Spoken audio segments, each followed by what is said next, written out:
अन्यवाधिकारस्ते माँ फलेषु कदाचन माँ कर्म फलेतुर्भुर्माते संगोस्तुते कर्मणि।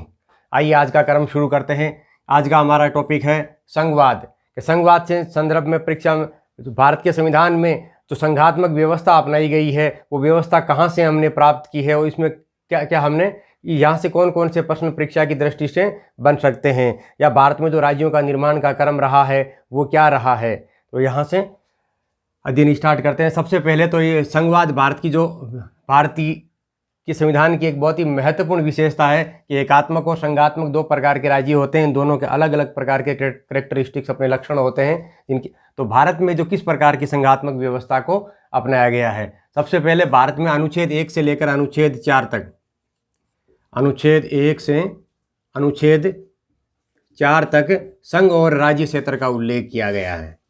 संघ और राज्य क्षेत्र का यानी भारत के अंदर जितने राज्य है और केंद्र शासित प्रदेश है उन सभी का उल्लेख अनुच्छेद 1 से लेकर अनुच्छेद 4 तक इनका उल्लेख किया गया है।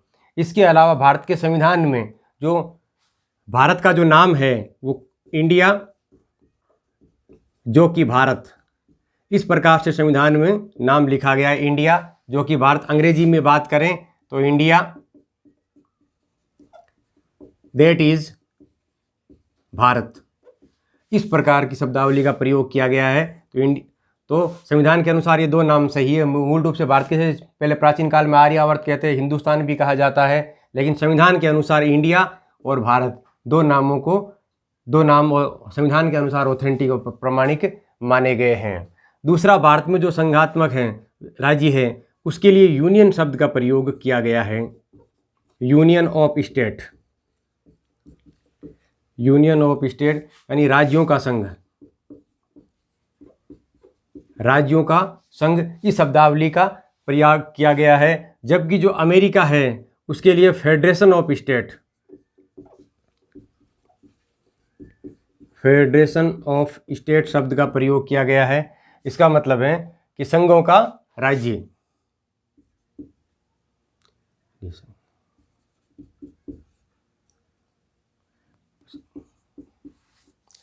तो ये जो फेडरेशन ऑफ स्टेट है, उस फेडरेशन ऑफ स्टेट जो शब्द है वो अमेरिका के अंदर जो 50 राज्यों का जो समूह बनाकर जो फेडरेशन बनाया गया है उसमें वहाँ के राज्यों को अमेरिका से अलग होने की स्वतंत्रता है और दोहरी नागरिकता का प्रावधान है। भारत में इस प्रकार का प्रावधान नहीं है। भारत को में अंग्रेजी में बात करें यूनियन ऑफ स्टेट और हिंदी में राज्यों का एक संघ बनाया गया है जिसमें यहाँ राज्य को पृथक होने की स्वतंत्रता नहीं है। राज्य अलग नहीं हो सकता। उन सभी राज्यों से मिलकर जो संघ का निर्माण होता है, राज्य का अपना पृथक कोई अस्तित्व नहीं है। तो यूनियन ऑफ स्टेट, ये यूनियन शब्द टर्म को याद रखना कि भारत में राज्यों के लिए यूनियन शब्द का, यूनियन ऑफ स्टेट शब्द का प्रयोग किया गया है और अमेरिका के लिए फेडरेशन ऑफ स्टेट।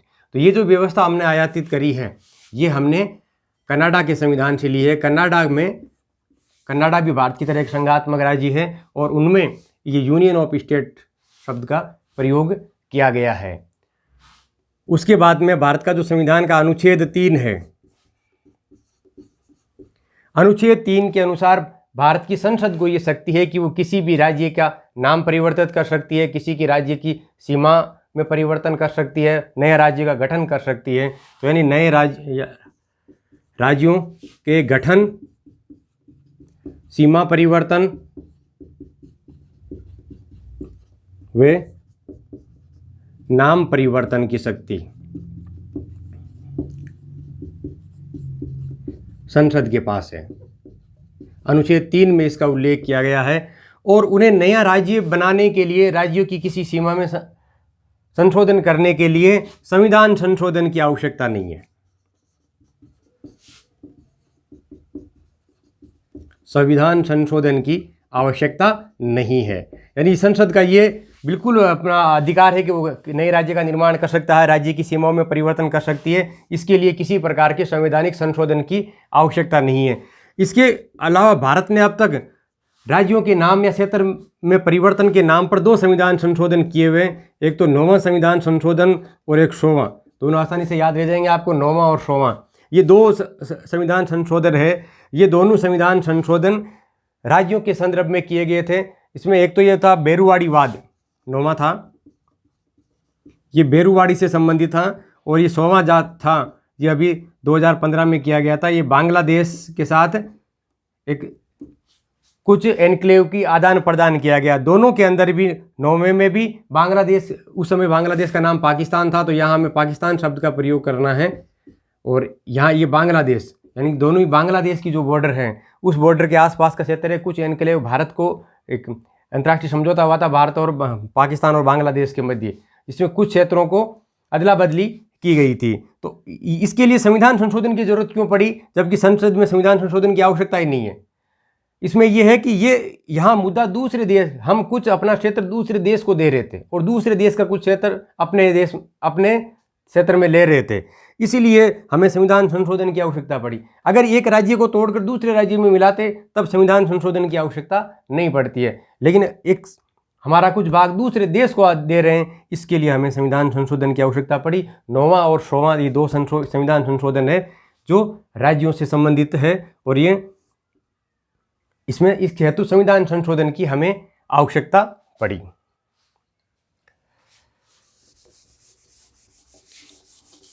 इसके बाद में है कि भारत में ये राज्यों का गठन का जो प्रारूप है, प्रक्रिया है, वो किस प्रकार से रही। भारत में जब 15 अगस्त 1947 को जब देश आज़ाद हुआ था, उसके आज़ाद होने के बाद में भारत में उस समय जो राज्य थे उन्हें राज्यों को 4 श्रेणियों में बांटा गया था।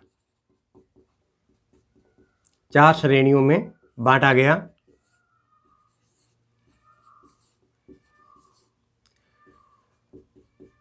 बाघ के, बाघ खे, बाघ गे और बाघ बड़ोगे, यानी 4 प्रकार के हमने इसमें भाग बांटे थे। इस भाग के अंदर क्या थे, उस समय जो ब्रिटिश भारत था, ब्रिटिश भारत, उस भारत के जो राज्य, या याद रहे कि उस समय ब्रिटिश भारत में कुल 11 राज्य थे। 11 राज्य थे, जिनमें से भारत को 9 राज्य भारतीय सीमा में आए और 2 पाकिस्तान के अंदर चले गए थे। तो ब्रिटिश भारत में उस समय 11 प्रांत थे, ये भी याद रखना। और भाग के अंदर ब्रिटिश प्रांतों को रखा गया। दूसरा, भाग खे के अंदर भारत के अंदर जो 565 रियासतें थी, उन रियासतों, समस्त रियासतों को भाग खे के अंदर रखा गया। या ये ध्यान रखना, राजस्थान उस समय 19 रियासतें थी और 19 रियासतों को मिलाकर राजस्थान बनाया गया था। तो भारत को भी भाग खे की श्रेणी में राज्य के तौर पर रखा गया था, विशेष तौर पर याद करना। और तीसरे के अंदर है उस समय जो कमिश्नरी प्रांत थे, या वर्तमान भाषा में कहे तो केंद्र शासित प्रदेश, केंद्र शासित प्रदेश उस समय जो थे उन्हें, जैसे दिल्ली है, बलूचिस्तान है, कुर्ग है, अजमेर, मेरवाड़ा, वो सारे भाग खे की श्रेणी के अंदर रखा गया।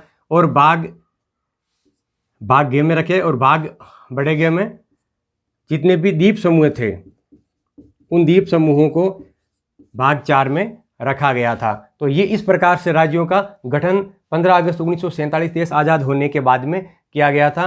उसके बाद में उस समय भारत में संसद के तौर पर यह संविधान सभा कार्य कर रही थी, संविधान सभा कार्य कर रही थी। और संविधान सभा में इस राज्यों के निर्माण के लिए और इन राज्यों को पेच को सुलझाने के लिए एक प्रांतीय उप समिति का गठन किया गया। प्रांतीय उप समिति, इस प्रांतीय उप समिति का गठन 1947 में किया गया था और इसके अध्यक्ष थे पटाभी सीतारमैया। पटाभी सीतारमैया कांग्रेस के नेता थे 1947 में। तो इसके जो सदस्य थे, कुल 12 सदस्य थे। इसमें 12 सदस्यीय एक समिति का गठन किया गया कि भारत में राज्यों का गठन किस प्रकार से किया जाए। ये 47 में इसका गठन किया गया था और ये भी कोई खास नतीजे पर नहीं पहुंची। इसके बाद के अंदर एस के दर के नेतृत्व में एक भाषाई प्रांत आयोग का गठन किया गया। भाषाई प्रांत आयोग, इसका गठन भी 1947 में किया गया था। संविधान सभा के जो अध्यक्ष थे डॉक्टर राजेंद्र प्रसाद, उन्होंने इसका गठन किया गया था। इसके जो अध्यक्ष थे वो एस के दर, याद रखना अध्यक्ष का नाम बहुत महत्वपूर्ण है कि भाषाई प्रांत आयोग के अध्यक्ष कौन थे, एस के दर। तो उन्होंने अपनी कुछ सिफारिशें रखी और उनके आधार पर राज्यों का गठन करने का प्रयास किया गया था। और राज्यों के गठन का एक प्रयास एक और किया गया था, भाषाई प्रांत समिति।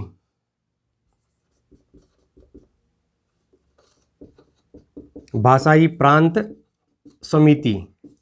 इस भाषाई जो प्रांत समिति था इसका गठन 1948 में किया गया था और इसमें जो 3 सदस्य थे जवाहरलाल नेहरू,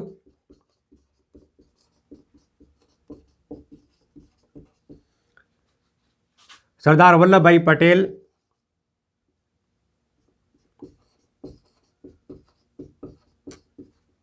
और पटाभी सीतारमैया, ये 3 सदस्य थे और इन तीनों अक्षरों के पहले नाम के आधार पर इसे JVP समिति भी कहा जाता है।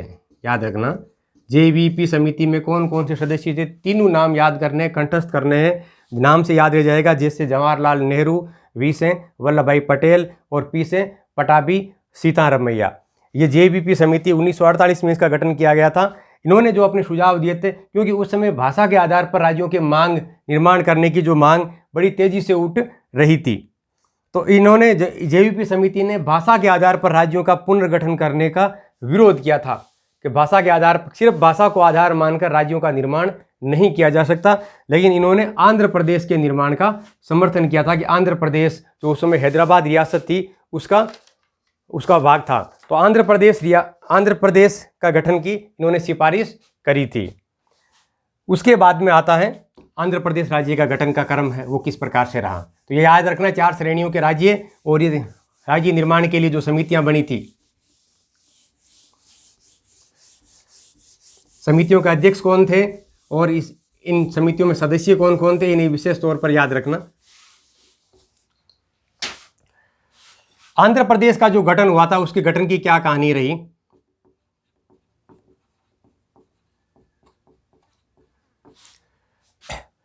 उस समय ये JVP जो समिति थी उन्होंने सिफारिश तो दी कि आंध्र प्रदेश का गठन कर दिया जाए, लेकिन सरकार ने आंध्र प्रदेश राज्य का गठन किया नहीं था। तो उस समय एक आंध्र प्रदेश के एक नेता हुए थे पोती श्री रामालू। इन्होंने जो आमरण अनशन के ऊपर बैठ गए थे 15 अक्टूबर 1952 को, 15 अक्टूबर 1952 से लेकर और 15 दिसंबर 1952 तक इन्होंने आमरण अनशन किया था और 15 दिसंबर को इनकी आमरण अनशन के दौरान ही मृत्यु हो गई थी। और जो ही इनकी मृत्यु हुई थी, मृत्यु होते आंध्र प्रदेश में बड़े पैमाने पर हिंसा बढ़ गई और सरकार और प्रशासन के नियंत्रण से बाहर हो गए, हालात बेकाबू हो गए। तो सरकार को 4 दिनों के भीतर ही आंध्र प्रदेश का गठन का प्रस्ताव लाना पड़ा था और आंध्र प्रदेश राज्य का गठन किया गया था। तो यहाँ याद रखने वाली बात, एक तो पोटी श्री रामालू, इन्होंने 60 दिन तक आमरण अनशन करने के बाद में इनकी मृत्यु हो गई थी।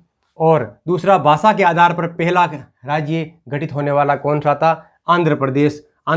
ये भाषा के आधार पर गठित पहला राज्य था, गठित पहला राज्य। और भाषा कौन सी थी, आंध्र प्रदेश की जो भाषा है वो तेलुगु। आंध्र प्रदेश की जो भाषा, देश आज़ाद होने के बाद में भाषा के आधार पर यह गठित पहला राज्य था। देश आज़ाद होने से पहले 1936 में उड़ीसा को भाषा के आधार पर राज्य बनाया था। तब बंगाल से तोड़कर उड़ीसा को उड़िया भाषा के आधार पर अलग राज्य बनाया गया था। तो यहाँ ये याद रखना, स्वतंत्र भारत अगर पूछे, देश आज़ाद होने से पहले पूछे तब तो उड़ीसा लिखना है, स्वतंत्र भारत में पूछे भाषा के आधार पर प्रथम राज्य था जिसका गठन किया गया था तो वो था आंध्र प्रदेश। इसके बाद में राज्य पुनर्गठन आई। जो ही आंध्र प्रदेश का निर्माण हुआ तो अन्य भाषा के जो लोग थे उन्होंने भी अपना आंदोलन प्रारंभ कर दिया और अलग अलग क्षेत्रों से नए राज्यों के गठन की मांग उठने लगी थी। तो इसके लिए राज्य पुनर्गठन आयोग का गठन किया गया। राज्य पुनर्गठन आयोग, राज्य पुनर्गठन आयोग का इनके 1953 में इसका गठन किया गया था। 1953 में इनका गठन किया गया था। और इसके जो याद रखने की महत्वपूर्ण बात है, इनके अध्यक्ष कौन थे, सैयद फजल अली।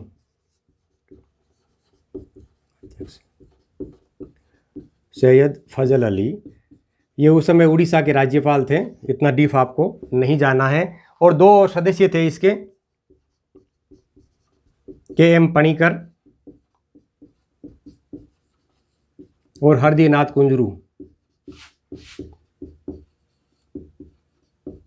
ये 2 इनके सदस्य थे। तो तीनों के नाम आपको विशेष तौर पर तीनों के नाम याद रखने हैं।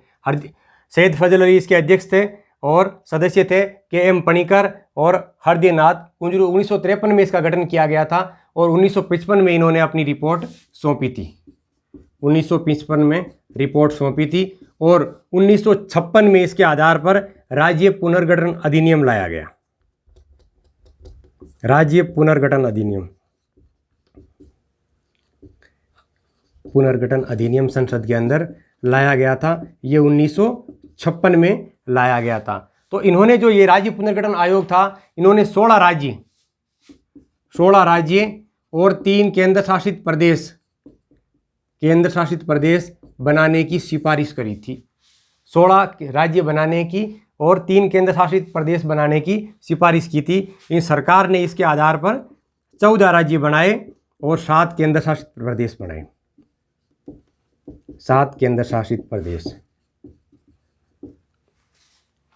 राज्य पुनर्गठन आयोग के अनुशंसा पर 14 राज्यों का निर्माण और 7 केंद्र शासित प्रदेश हो। तो ये इजी है, 7 और 14। अभी वर्तमान में जो राज्य हैं तो 14 को 2 से गुणा कीजिए, 28 राज्य आपको पता ही है, और इसमें 2 जोड़िए +2, ये 9 केंद्र शासित प्रदेश है। इनमें तो 2 से गुणा करना है, इसमें 2 जोड़ना है। लेकिन ये वर्तमान वाले तो आपको अच्छी तरीके से याद है, 28 और 9 है। लेकिन याद रखना है 1956 के अंदर भारत के अंदर कितने राज्य, राज्य पुनर्गठन अधिनियम के बाद में भारत में कितने राज्य थे? 13 राज्य थे। क्योंकि उन्होंने राज्य पुनर्गठन आयोग ने जो 4 श्रेणियाँ थी, के खे गे, वो चारों श्रेणियाँ समाप्त करके सारे राज्यों को एक ही श्रेणी में रखा, सभी राज्यों को इक्वल माना और 14 राज्य बनाए और 7 केंद्र शासित प्रदेश बनाया था। और भारत के संविधान में केंद्र शासित प्रदेश के लिए भी राज्य शब्द का ही उल्लेख हुआ था। तो इसके बाद देखते हैं 1956 के बाद तो राजस्थान है। राजस्थान का भी अपना वर्तमान जो अस्तित्व है वो 1 नवंबर 1956, यानी ये लागू किया गया था। ये जो अधिनियम है 1 नवंबर 1956 को लागू हुआ था। तो कई बार परीक्षा में पूछते हैं कि राजस्थान का वर्तमान भौगोलिक स्वरूप कब अस्तित्व में आया था? 1 नवंबर 1956 को।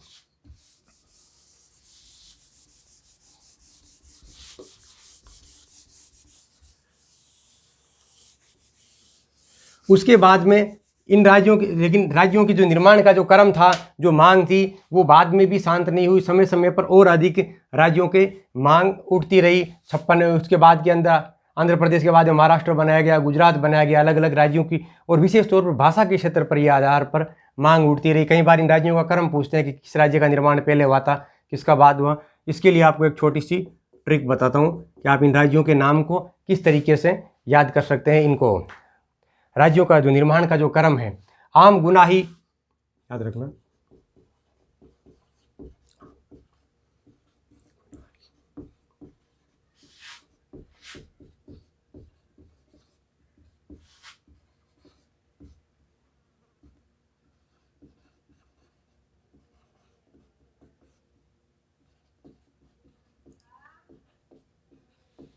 छोटी सी लाइन है, आम गुनाही मेघ मंत्री सी गर्मी दे सकता है। इसमें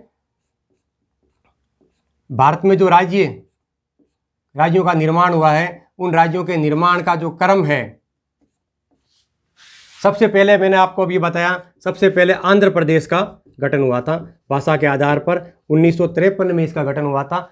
उसके बाद में महाराष्ट्र का गठन हुआ था। महाराष्ट्र जो मराठी भाषा क्षेत्र है उसको, और मराठी भाषा क्षेत्र से बाद में इसको अलग किया गया था। पहले महाराष्ट्र और गुजरात एक ही राज्य हुआ करता था। गुजरात को बाद में अलग राज्य बनाया था, गुजराती है। तो ये भाषा के आधार पर राज्य बन रहे हैं। उसके बाद में नागालैंड के बाद में हरियाणा, ऐसे हरियाणा पहले पंजाब का हिस्सा हुआ करता था, तो पंजाब को पंजाबी भाषा में रखा और हिंदी भाषी जो क्षेत्र है उसे हरियाणा बनाया गया था। और हिमाचल भी ये पंजाब का हिस्सा हुआ करता था, इसे बाद में हिमाचल प्रदेश बनाया गया। हिमाचल प्रदेश के बाद में मेघालय के बाद में मणिपुर के बाद में त्रिपुरा के बाद में सिक्किम के बाद में ये गर्मी सबसे आपको जे गोवा, AR का मतलब अरुणाचल प्रदेश, अरुणाचल प्रदेश और MI मिजोरम। तो भारत में ये राज्यों के गठन का ये क्रम है। ये कुल 13 राज्य हैं, 13 राज्य। 14 राज्यों का निर्माण उस समय हुआ था 1956 में, और यहाँ आंध्र प्रदेश का नाम रिपीट हुआ है। तो और 3 राज्य सन 2000 में बनाए गए थे। वाजपेयी की जो सरकार थी उन्होंने 3 राज्य बनाए थे, झारखंड, उत्तराखंड और छत्तीसगढ़। और अभी जो बाद में बना था एक तेलंगाना, जो कांग्रेस की गवर्नमेंट ने बनाया था तेलंगाना। तो ये राज्यों के निर्माण का क्रम है। भारत में जो 28 राज्य बने, उन राज्यों के निर्माण का जो क्रम। तो ये याद रखना, कई बार पूछ लेते हैं पहले किस राज्य का निर्माण हुआ था या निम्नलिखित में किस राज्य का निर्माण पहले हुआ था। तो आम गुना ही मेघ मंत्री सी गर्मी दे सकता है। आंध्र प्रदेश, महाराष्ट्र, गुजरात, हरियाणा, हिमाचल प्रदेश, मेघालय, मणिपुर, त्रिपुरा, सिक्किम का और गोवा, अरुणाचल, मिजोरम। इस प्रकार से इन राज्यों का गठन हुआ था। और भारत के अंदर कुल राज्य जो है 28 राज्य, उनकी ट्रिक, एक अलग से ट्रिक वीडियो है, उसमें भी आप देख सकते हैं। और इसमें भी मैं आपको एक बार फिर बता देता हूँ। भारत के अंदर जो राज्य हैं वो 28 राज्य हैं, और 28 राज्यों को याद करने की जो ट्रिक्स है, AO जहाँपना, आपके उस मंत्री